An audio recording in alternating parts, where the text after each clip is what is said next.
नमस्कार मित्रांनो, तुमची त्वचा काळी पडते का? ग्लो कमी झालाय का? आणि सर्वात महत्त्वाचा प्रश्न म्हणजे त्वचा काळी का पडते? आज आपण जाणून घेणार आहोत त्वचा काळी पडण्याची कारणे आणि त्यामागील काही आयुर्वेदिक उपाय जे तुम्ही घरच्या घरी करू शकता आणि त्याच्यामुळे तुमची त्वचा नक्की उजळेल.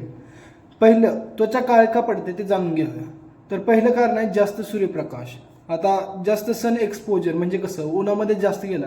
आता केवढं कडक ऊन पडतं तुम्हाला माहिती आहे, आणि ह्यात असल्या उन्हामध्ये जर आपण सतत बाहेर फिरत असेल तर सूर्याच्या UV किरणामुळे काय होतं, शरीरात मेलॅनिन घटक असतो तो वाढतो, आणि तो घटक वाढला की त्वचा काळी पडते. त्यामुळे त्वचा काळी पडते. आता जे गोरे असतात त्याच्यामध्ये हे मेलॅनिन घटक कमी असतो, त्याच्यामुळे ते गोरे असतात, पण जर वाढला तर ते काळे पडायला सुरुवात होते. आता दुसरं आहे चुकीचा आहार. आता चुकीचा आहार म्हणजे कसा, जास्त तेलकट खात असाल, जास्त तळलेले जंक फूड्स तुम्ही खात असाल तर त्याच्यामुळे काय होणार, पित्तदोष शरीरामध्ये हे पित्तदोष वाढतं, आणि पित्तदोष वाढलं की त्वचा निस्तेज होते आणि काळी दिसते.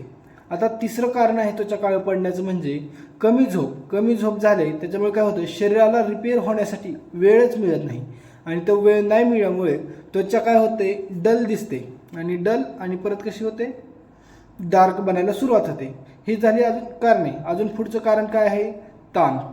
ताण म्हणजे काय, टेन्शन. तणाव टेन्शन घेतल्यामुळे काय होतं मंडळी, शरीरामध्ये हार्मोनल इम्बॅलन्स होतो. म्हणजे टेन्शन येते सतत, टेन्शन आल्यावर नीट झोप होत नाही, झोप नाही झाल्यावर हे कारण सांगितलं मी तुम्हाला. नंतर अनेक वेगवेगळे हे आजार होऊ शकतात. टेन्शन जास्त ताण घेतल्यामुळे हार्मोन्स बिघडतात, त्याच्यामुळे त्वचेवर परिणाम होतो. आता केमिकल प्रोडक्ट्सचा जास्त वापर. आता कसं, जास्त फेअरनेस क्रीम म्हणजे काळा एखादा पर्सन म्हणजे काळी त्वचा असेल आणि त्याला जर गोरं व्हायचं असेल तर तो काय करतो, वेगवेगळ्या क्रीम्स ट्राय करतो, वेगवेगळ्या क्रीम वापरतो. त्याच्यामुळे काय होतं, त्वचा अजून खराब होते, आणि त्याच्यामुळे त्वचेवर जो नैसर्गिक ग्लो होता तो सुद्धा कमी होतो.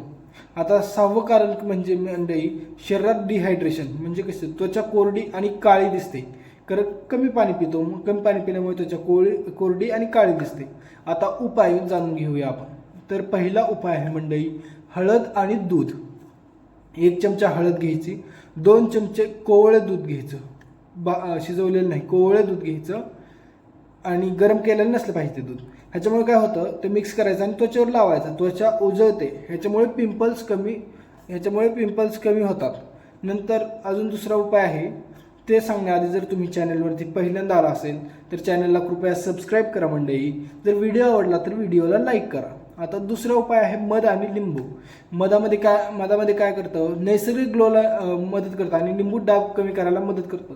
जर त्यांना लिंबूचा किंवा सिट्रिक ॲसिडचा जर त्रास असेल तर लिंबू थोडंसं हे करा, त्याच्यामध्ये जास्त लिंबू टाकू नका. तिसरा, काकडीचा रस. हे काय करतं, कूलिंग इफेक्ट देतं, शरीराला थंडावा जाणवायला मदत करतं. खूप पिक्चरमुळे मूवीमध्ये आपण बघितलं असेल, डोळ्यावरती अशी काकडी लावून झोपते, कारण ते डोळे थंड सुदनिंग करायला, गार पाडायला मदत करतं. त्याच्यामुळे काकडीचा रस हे तुम्ही पूर्ण शरीराला गार करता काकडीचा रस पिल्यानंतर. तुम्ही काय लावू शकता, बेसन आणि दही. ह्याच्यामुळे काय होतं, बेसन आणि दही लावल्यामुळे डेड स्किन असते, म्हणजे शरीरावर जे असली स्किन डेड झाली ती निघून जाते, आणि स्किन ही काय होते, आपली क्लीन होते, म्हणजे चांगली स्किन दिसायला मदत होते. नंतर 5वा उपाय काय करू शकता तुम्ही, वेगवेगळे ज्याच्यामध्ये पाणी जास्त आहे असे फळं खाऊ शकता, फ्रूट्स खाऊ शकता. आता कुठले फळं खाऊ शकता, कलिंगड. आता उन्हाळ्यामध्ये कलिंगड जास्त चालतं. अजून पाणी असलेले खरबूज खाऊ शकता, नारळ पाणी पिऊ शकता. शरीराला सतत हायड्रेटेड ठेवू शकता तुम्ही. हे आहारमध्ये जे आपण शरीरात घेतो तेच आपल्या शरीरावरती दिसतं, त्याच्यामुळे तुम्ही हे सगळं करू शकता.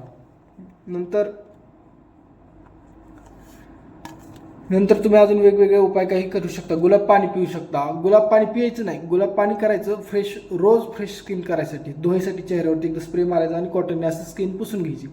ह्याच्यामुळे काय होतं, शरीराची स्किन मदत व्हायला हे होते. आणि अजून काय दुसरं, भरपूर पाणी पिया.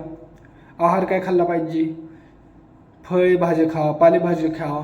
फळे कुठले खायचे सांगितले, भाज्या खा, हिरव्या भाज्या खा. खूप भरपूर प्रमाणात खाऊ नका. आणि जर ह्याच्यावरूनही फरक पडत नसेल तर कृपया डॉक्टरांना नक्की भेट द्या. ते तुमच्या स्किनची योग्य ती तपासणी करतील आणि त्याच्यानुसार तुम्हाला ते सल्ला देतील. किंवा आयुर्वेदिक डॉक्टर असतील तर आयुर्वेदिक डॉक्टरांकडे जा.